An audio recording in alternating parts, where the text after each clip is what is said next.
हाय मित्रांनो, कोणाकोणाला कारलं आवडते कमेंट करून सांगा मला. तुमच्या इकडं कसं कारलं बनवतात बघा. मी पहिले कारले कापून घेते आणि मिठात लगेच धुवून घेते आणि नंतर तेलामध्ये असे एकदम फ्राय करते. तेलामध्ये फ्राय केल्यानंतर बघा हा कांदा कापलेला आहे. कांदा वगैरे टाकलेला नाही अजून.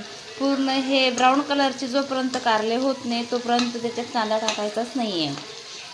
त्याच्यानंतर आपण शेंगदाणे आणि मिरच्या हे भाजून घेतलेल्या आहे. हे मिक्सरमधून काढून घेऊ. असं कारलं जर बनवलं ना, छोटे मुलंसुद्धा खातील.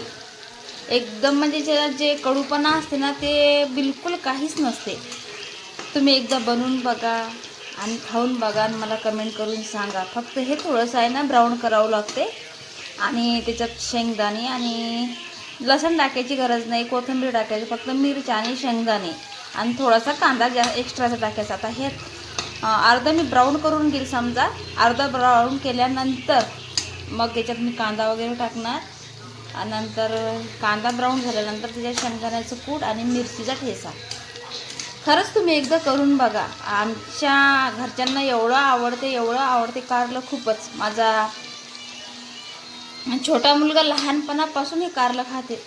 अक्षरशः तो टिफिनवर सुद्धा घेऊन जायचा की मम्मी मला कारलं पाहिजे. तो कच्चं कारलं सुद्धा खात होता लहानपणी. खरंच खूप छान होते. एकदा तरी बनवून बघा तुम्ही असं. आणि आमचे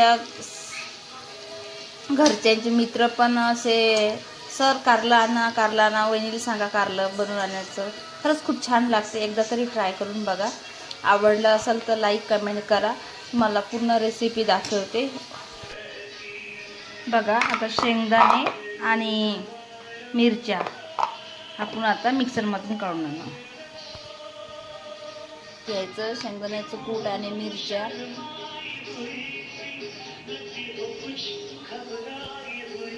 दिसते का तुम्हाला? बघा, जास्त बारीक पण नाही जास्त जाड पण नाही, मीडियम ठेवलं बघा. आता फ्राय झालेले आहे. आता मी बघा याच्यात कांदा टाकते. तुम्ही म्हणसाल असं कसं कारलं. खरंच खूप छान बनते. फक्त थोडा वेळ लागते, म्हणजे थोडा 5 मिनटं लागतात, 5-10 मिनटं.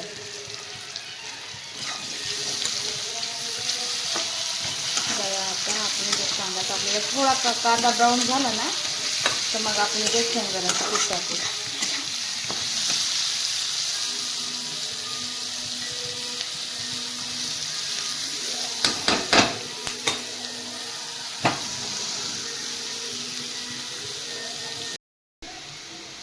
बघा हे शेंगदाण्याचं कूट टाकते.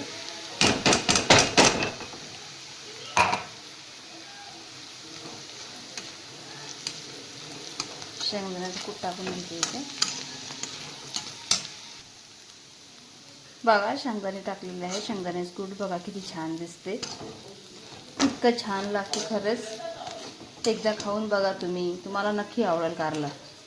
तुम्ही दुसरं असं जे तुम्ही पहिले बनवत असाल ना तसं तुम्ही बनवसाल नाही, असंच कंटिन्यू बनवसाल. खरंच खूप छान लागते. लहान मुलांना पण, जो मुलगा खात नाही कारलं, तो कारल्याच्या खिलाफ आहे, ते सुद्धा हे कारलं खाणार आहे. फक्त एवढंच आहे की थोडं फ्राय करावं लागतं जास्त आणि शेंगदाण्याचं कूट थोडंसं जास्त टाकायचं. कळवटपणा सगळा निघून जातो. आणि मेन म्हणजे खरंच आमच्या घरचे तर लहान मोठे सगळे हेच खातात कारलं. आम्ही आता दुसरी भाजी तर काही करत नाही, वरण करते आणि तोंडी लावायसाठी कारल्याची भाजी असते थोडीफार. तर खरंच सांगते खूप छान होते. तुम्ही एकदा तरी ट्राय करून बघा आणि मला कमेंट करून सांगा की खरं की खूप छान बनलं कारलं. पण थोडासा टाईम लागते, पण खूप खूप छान बनते खरंच. चला मी दुसऱ्या व्हिडिओमध्ये तुम्हाला दुसरी रेसिपी सांगणार आहे.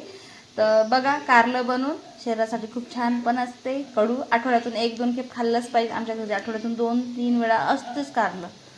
ओके. बघा किती छान झालेलं आहे कारलं. छान कुरकुरीत झालेलं आहे. तुम्ही चपातीसोबत किंवा भाकरीसोबत खाऊ शकता. खूप छान झालं. एकदा बनवून बघा आणि मला कमेंट करून नक्की सांगा. ओके चला बाय.